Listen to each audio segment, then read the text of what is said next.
Hello friends, नमस्कार। स्वागत है आपका अपने YouTube channel SK learning vision पर। साथियों, आज इस वीडियो के अंदर अपन देखने वाले हैं वाक्यांश के लिए एक शब्द जिसको एकल शब्द भी बोला जाता है। ठीक है, वाक्यांश का मतलब क्या होगा? वाक्य का अंश। कुछ वाक्य होंगे, उन वाक्य को समेट करके एक अर्थ में बोला जाता है, उसको वाक्यांश कहते हैं। अब मैं यहाँ पे कुछ शब्द लिखा हुआ मैंने, ठीक है, और इन शब्द का अपने को यहाँ पे सेंटेंस लिखना है। सेंटेंस पूरा नहीं लिखूंगा, आपको केवल समझाने के लिए लिखा है मैंने। जैसे मान लो ये लिखते हैं, जिसके माता पिता नहीं हो उसको क्या कहते हैं? अनाथ। तो ऐसे ये शब्द मैंने यहाँ लिखा हुआ है और बाकी ये सेंटेंस आपको खुद बनाना है। शब्द का निर्माण, देखो ध्यान से सुनो। क्या है कि अगर अपने को शब्द का निर्माण पता लगेगा कि किस प्रकार से शब्द बना है तो अपन इसका आराम से अर्थ निकाल सकते हैं। ठीक है, अब शब्द का निर्माण या तो उपसर्ग से या प्रत्यय से या उसका संधि विच्छेद करके या कैसे भी करके इसके अंदर अपन उसका अर्थ पता करेंगे। ठीक है, अगोचर। ठीक है, गो का मतलब क्या होता है? इंद्रियां, यानी कि जो इंद्रियों द्वारा जाना न जा सके। ठीक है, यहाँ पे ए उपसर्ग है जिसका मतलब होता है नकारात्मक अर्थ देने वाला, यानी कि जो इंद्रियों के द्वारा नहीं जाना जा सके उसको क्या बोलते हैं? अगोचर। ठीक है, वैसे ही अजात शत्रु, शत्रु का मतलब दुश्मन होता है। ए का मतलब वापस से वही नकारात्मक कर देगा, यानी कि जिसका शत्रु अभी तक पैदा नहीं हुआ है, जिसका शत्रु, जिसका शत्रु का जन्म या उसका मतलब जन्म अभी तक नहीं हुआ उसको क्या बोलेंगे? अजात शत्रु। ये देखो वापस से उपसर्ग है, ये है च्युत, जिसका मतलब होता है अलग होना, अलग होना। लेकिन ये सब व्यापन है अच्युत, यानी कि जिसको अलग न किया जा सके, जिसको अलग न किया जा सके उसको क्या बोलेंगे? अच्युत। वैसे ही एक शब्द होता है ये पदच्युत। ठीक है, यानी कि पद से जिसको अलग करना। तत्पुरुष समास का उदाहरण है ये। तो पद से च्युत, संप्रदान से अलग होने की स्थिति में होता है ना, वो वाला। तो जिसको अलग नहीं किया जा सके उसको ये बोलते हैं। आगे देखो, आगे शब्द अपने पास है वृष्टि। वृष्टि का मतलब होता है वर्षा, बरसात। अति उपसर्ग है जिसका मतलब होता है बहुत ज्यादा, जैसे कि अत्यधिक, अत्यंत, अतिवृष्टि, अतिक्रमण। वैसे तो अतिवृष्टि यानी कि बहुत ज्यादा बरसात हो जाएगी तो उसको क्या बोलेंगे? अतिवृष्टि। तो इसके लिए वाक्य क्या बन जाएगा कि बहुत ज्यादा बरसात होना, ये हो जाएगा आपका अतिवृष्टि। और वैसे ही अल्पवृष्टि, अल्प का मतलब क्या होता है? थोड़ा, यानी कि कम बरसात होगी उसको क्या बोलेंगे? अल्पवृष्टि। ये ज्यादा बरसात होना और ये कम बरसात होना। और ये है अनावृष्टि, यानी कि बिल्कुल भी बरसात ना होना, उसको क्या बोलेंगे? अनावृष्टि। ये तीनों अलग अलग है। अतिवृष्टि किसको कहते हैं? बहुत ज्यादा बरसात हो जाए उसको।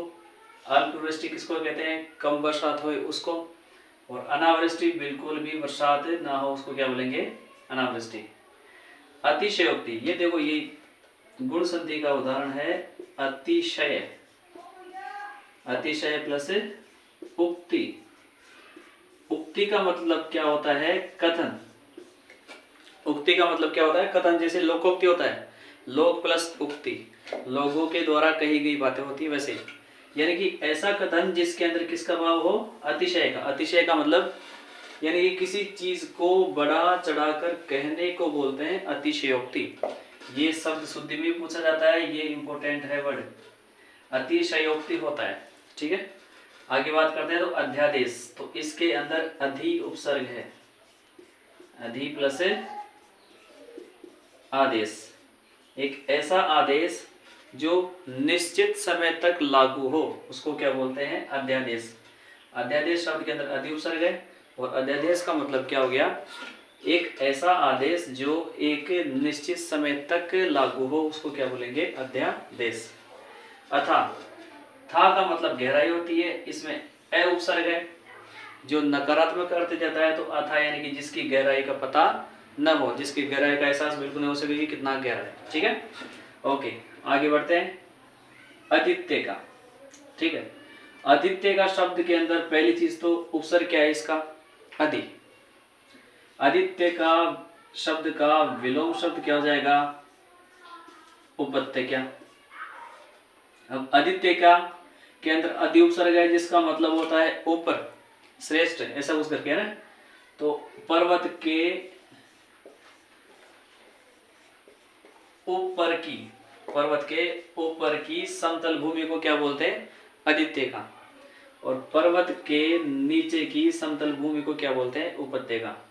आदित्य के अंदर अधि उपसर्ग है, उपत्यका के अंदर उप उपसर्ग है। यहाँ पे उपसर्ग में क्लियर होते हैं। आदित्य का विलोम शब्द क्या होता है, उपत्यका। आदित्य का किसे कहेंगे, पर्वत के ऊपर की समतल भूमि को आदित्य का, और पर्वत के नीचे की समतल भूमि को क्या बोलेंगे, उपत्यका। ठीक है, आगे बढ़ते हैं। ये शब्द है अनामिका, ठीक है, जिसको रिंग फिंगर बोलते हैं इंग्लिश के अंदर। यानी कि देखो ये 4 अंगुलियां हैं, ठीक है। तो ये वाली अंगुली इसका नाम है तर्जनी, इसका नाम क्या है, मध्यमिका। इसका नाम क्या है, इसका नाम है अनामिका। और ये क्या है, कनिष्का। तो वाक्यांश के लिए एक शब्द ऐसा पूछा जाता है कि मध्यमिका और कनिष्का के बीच के अंगुली को क्या बोलते हैं, तो इसको बोलते हैं अनामिका।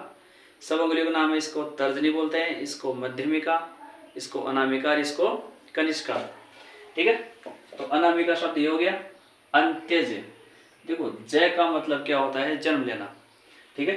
अंत्य का मतलब होता है नीचे, यानी कि जिसका निम्न कुल में जन्म हो, निम्न कुल में जन्म, यानी कि जो निम्न कुल में जन्म ले उसको क्या बोलते हैं, अंत्यज। अंत्यवासी किसे कहते हैं, जो गुरु के समीप रहकर के ही वहीं पे पढ़ाई करे उसको क्या बोलेंगे, अंत्यवासी। अंत्य कथा, यानी कि मूल कथा के अंदर आने वाला प्रसंग, मूल कथा के अंदर आने वाला प्रसंग, या इसको बोल सकते हैं आप लघु कथा। ठीक है, तो ये क्या हो जाएगी, अंत्य कथा। देखो निवेश, इसके आगे ए लगा हुआ है, और ये है निर्निवेश, यानी कि निर प्लस निवेश, सही है ना। तो ये निर भी नकारात्मक कर देता है, और ए भी क्या देता है, नकारात्मक अर्थ, यानी कि जो पलकों को झपकाए बिना, ठीक है, जो पलकों को बिल्कुल भी नहीं झपकाता है तो उसको बोलेंगे अनिमेष या फिर निर्निमेष। अब आक्रांत, ये इंपॉर्टेंट है, ध्यान सुनना। आक्रांत किसे कहेंगे, जिस पर हमला किया गया हो, ठीक है। वह आदमी, वह राज्य या फिर वह परिवार, कोई मान लो, वह देश जिस पर आक्रमण किया जाए, जिस पर आक्रमण किया जाए उसको बोलेंगे आक्रांत। अनाक्रांत के अंदर देखो वापस से अन उपसर्ग है, अन प्लस आक्रांत, यानी कि जिस पर आक्रमण नहीं किया गया हो उसको क्या बोलेंगे, अनाक्रांत। फिर बात आते हैं शब्द के इसके ऊपर, आक्रांता, जो किसी पर हमला या फिर आक्रमण करे, ठीक है, यानी कि जो किसी के ऊपर आक्रमण करता है, किसी पर हमला करता है उसको क्या बोलेंगे, आक्रांता। आप लोगों ने इतिहास के अंदर पढ़ा होगा, मुस्लिम आक्रांता या फिर अरब आक्रांता, ऐसा कुछ करके। तो आक्रांता होता है जो किसी दूसरे के ऊपर आक्रमण करे, आक्रांत होता है जिसके ऊपर आक्रमण किया गया हो, और अनाक्रांत होता है जिसके ऊपर आक्रमण नहीं किया गया हो। ठीक है, आगे चलते हैं।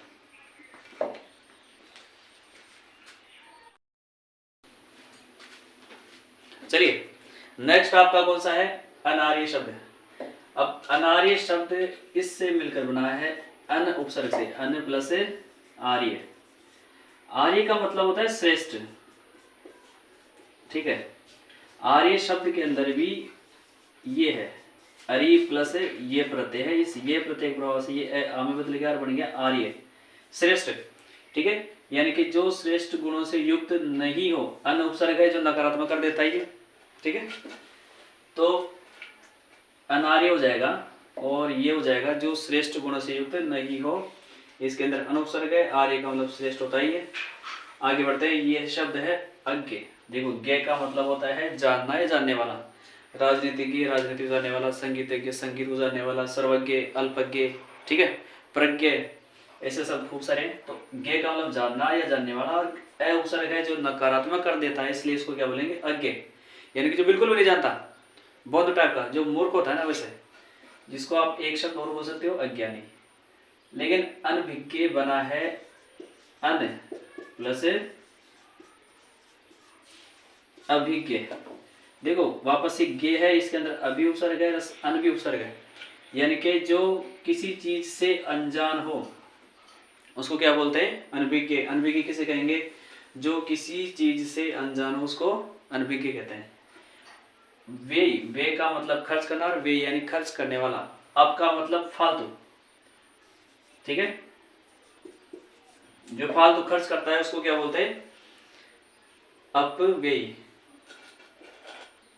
इसी से संबंधित एक शब्द और होता है आपका मितव्ययी, यानी कि जो सोच समझ के नपतोला एकदम अच्छे से विचार करके फिर जो खर्च करे उसको बोलते हैं मितव्ययी, और जो फालतू में खर्च करे उसको क्या बोलते हैं अपव्ययी। जो फिजूल खर्ची करता है उसको बोलते हैं अपव्ययी, जो सोच समझ के खर्च करते हैं उसको बोलते हैं मितव्ययी। अब बात करते हैं अभियुक्त, यानी कि ऐसा व्यक्ति जिसके ऊपर दोष लगाया गया हो, ठीक है, अपराध करने का दोष लगाया उसको अभियुक्त बोलते हैं। आगे बात करते हैं अभियोगी, यानी कि जो किसी के ऊपर अभियोग लगाए, यानी कि किसी के ऊपर कोई केसेस कर देता है, तो जो केस करने वाला है, अभियोग लगाने वाला है, उसको बोलते हैं अभियोगी। अभियोग करने वाला या फिर लगाने वाला, ऐसा कुछ करके, ठीक है, तो उसको क्या बोलेंगे अभियोगी।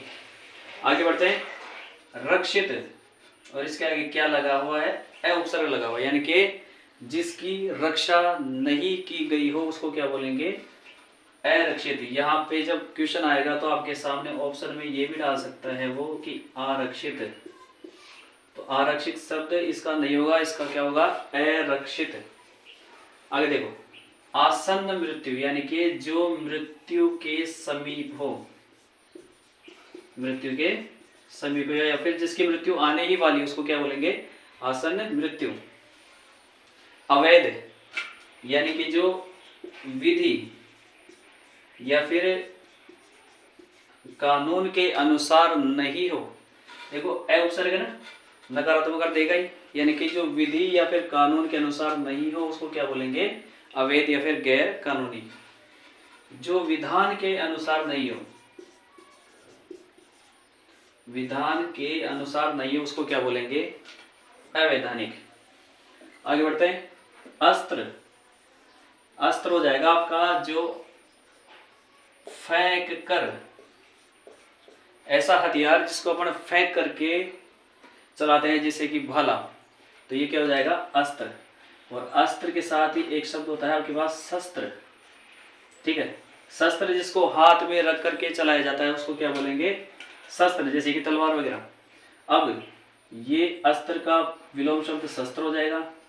शस्त्र से याद रखो आप शास्त्र, शास्त्रों को हम फेंक नहीं सकते ना, तो इसी प्रकार से अपन शस्त्र को नहीं फेंक सकते, और अस्त्र जिसको फेंक करके चलाया जाता है, शस्त्र जिसको फेंक करके नहीं चलाया जाता, ठीक है।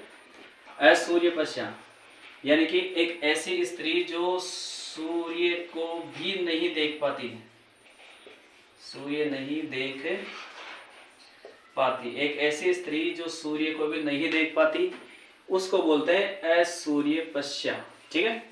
आगे बढ़ते हैं आजन्मपात, यानी कि जो जन्म लेते ही, ठीक है, मर जाए उसको क्या बोलते हैं आजन्मपात। आगे देखो आ जानो बाहु, बाहु का मतलब होता है भुजा, बाहु का बाहु कर हाथ हस्त भुजा, ठीक है। तो बाहु का मतलब भुजा होता है, आ जानो बाहु यानी कि घुटनों से भुजाओं तक, घुटनों से भुजाओं तक को क्या बोलेंगे, आ जानो बाहु। आस्तिक, ये बहुत अच्छा वर्ड है। आस्तिक जो भगवान के अंदर विश्वास रखता हो, श्रद्धा रखता हो, उसको क्या बोलेंगे, आस्तिक। आस्तिक का विलोम शब्द हो जाएगा आपके सामने नास्तिक। नास्तिक यानी कि न प्लस अस्तिक, आस्तिक सॉरी आस्तिक, यानी कि जो आस्तिक नहीं हो, जो भगवान में विश्वास नहीं रखे उसको क्या बोलेंगे, नास्तिक। और जो भगवान में विश्वास रखता है उसको क्या बोलेंगे, आस्तिक। अब बात करते हैं आशु कवि। अब आशु का मतलब होता है शीघ्र। अपने स्टेनोग्राफर की वैकेंसी आती है, स्टेनोग्राफर को आशु लिपिक बोलते हैं, स्टेनोग्राफी को आशु लिपि बोलते हैं, हिंदी में बोलते हैं ना, यानी कि वो फटाफट फटाफट टाइपिंग करके फ्री करते हैं। तो वैसे ही आशु कवि यानी कि ऐसा कवि जो शीघ्र तुरंत ही कविता लिख दे उसको क्या बोलते हैं, आशु कवि। इसी से मिलता जुलता शब्द होता है अपने आशुतोष। आशुतोष किसका प्रयोज्य है, शिव जी का, यानी कि जो शीघ्र ही, तो उसका मतलब होता है प्रसन्न होना, जो शीघ्र ही प्रसन्न हो जाए उसको कौन बोलते हैं, उसको बोलते हैं शिव जी, आशुतोष। तो जो शीघ्र ही तुरंत ही कविता लिख दे उसको, ऐसे कवि को क्या बोलेंगे, आशु कवि।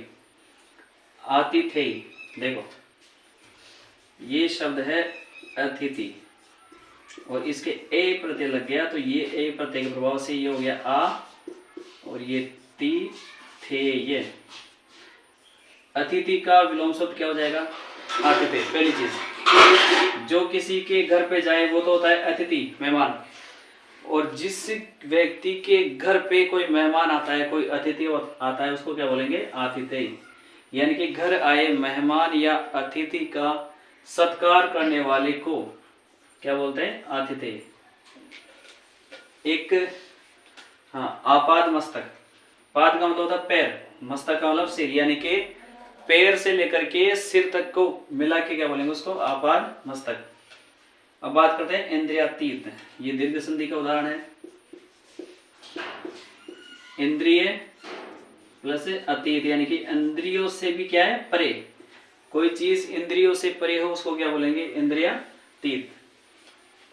आगे बात करते हैं ईशान, यानी कि उत्तर और पूर्व दिशा है ना, उत्तर और पूर्व दिशा के बीच की दिशा को क्या बोलते हैं, ईशान, ठीक है। ये पूर्व और ये दक्षिण है, ये आपका पश्चिम है। तो पूर्व और दक्षिण दिशा को बोलते हैं आग्नेय, पश्चिम और दक्षिण दिशा के बीच की दिशा को बोलते हैं नैऋत्य, उत्तर और पश्चिम दिशा की दिशा, दोनों दिशा के बीच को बोलेंगे वायव्य, ठीक है। और हाँ, ये हो गया कंप्लीट, ठीक है। तो वीडियो कैसा लगा, अच्छा लगा हो तो प्लीज़ शेयर करें लोगों के साथ ज़्यादा से ज़्यादा, और चैनल पे पहली बार आ रहे हैं तो प्लीज़ इसको सब्सक्राइब करें और कमेंट करके जरूर बताएं कि वीडियो कैसा लगा। ओके, जय हिंद।